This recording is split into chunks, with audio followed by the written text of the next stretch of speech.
Getting into mining, which way to go? Welcome to Australian Mining for New Starters, and today I just want to have a quick chat about which way a new starter should go, or which area of the industry a new starter should pick to try and make a career in. And this has all got to do with batteries, coal and iron ore. So let's start with the batteries. And this was in the Financial Review, and it's from the IMF, and it basically says that Australia's in a really good position because of all the things that we're going to have to use to make batteries. So it's nickel, copper, lithium and cobalt.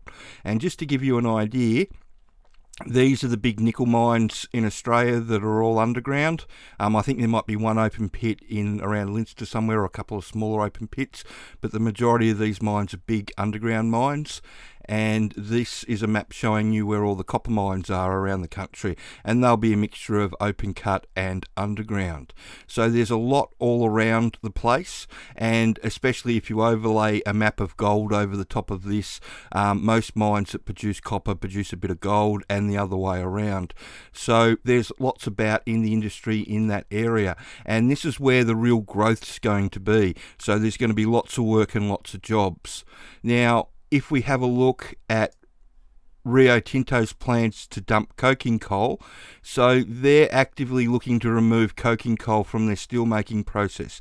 And this is just another thing that's being done to try and minimise the effects of coal in the atmosphere. And like I've said on the channel before, I don't necessarily agree with all this, but what everybody's going on about, but it's a fundamental way of that people are looking at it. Unfortunately, if you're trying to get into the coal mining industry and you don't live in the town that the coal mine's in, or you don't know somebody, I reckon you're wasting your time. I reckon you should be concentrating on the copper and the nickel and the gold mines rather than the coal mines, unless you live in a town and know somebody that's got that can help you in the door.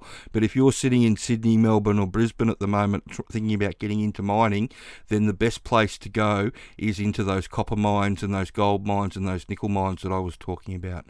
The last thing I just want to have a quick chat about is if you put BHP driverless trucks into Google, you'll see a whole heap of articles come up about them raving on about how they're going to replace all their truck drivers and they're rolling out autonomous trucks.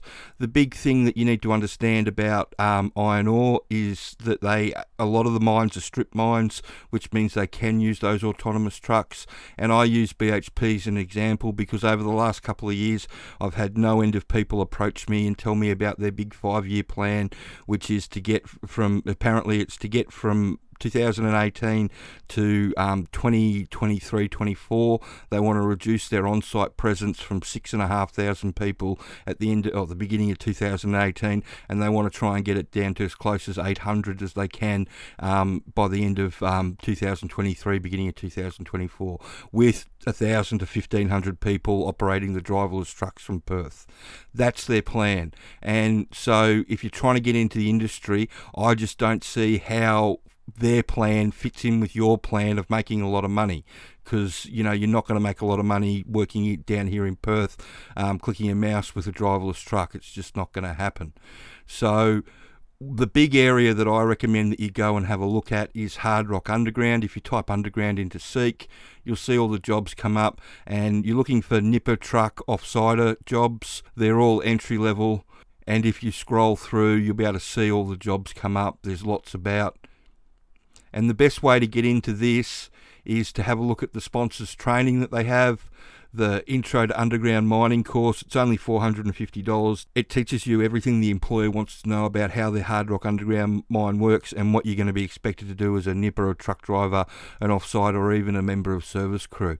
But one thing that I would encourage people to have a read of before they jump into the hard rock mining area of the industry is that while you do start on $100,000 a year, there is a pretty significant catch that if you don't go in prepared, so if you haven't done something like the sponsors training, then unfortunately the industry average of turnover is more than 50% for that new starters in the first 6 months.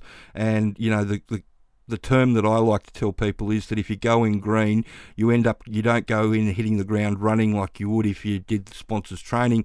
What you do is you end up going in and you're hitting the ground splat, and it's those that can pick themselves up and start running are the ones that make it. The ones that gets that can't get up or that won't get up, that get pushed off to the side, they're the ones that get sent out and don't make it. And it's not the best way of putting it, but it's a realistic way of putting it. Most people, when they hit the ground, when they start their first job on the mine, especially a hard rock underground mine, they hit the ground splat. And once you do that, it's really hard to come back from there. So that's one of the reasons why the training was written, was to help people with that, with what's going on with that, but to give you a really good opportunity to know exactly what you're getting yourself into, so you can hit that ground running, and you can make the most of your opportunity. So I hope that information's helpful. And like I said, if you're thinking about getting into the mining industry, and with everything opening up, there is good opportunity all over Australia at the moment. But really, if you're thinking about coal or an iron ore, you just need to be aware of what they're doing with their personnel and what's happening in their industry. Whereas with hard rock underground and those areas like nickel, copper, gold, cobalt, lithium, zinc and many others, it's all the prices are all at record highs, or if not very, very close to them, and there's a lot of opportunity going into the future with those areas of the industry. So that's really something to think about if you want to have a long-term career. So if you could like the video and subscribe to the channel and share this information about, that would be wonderful. Thank you.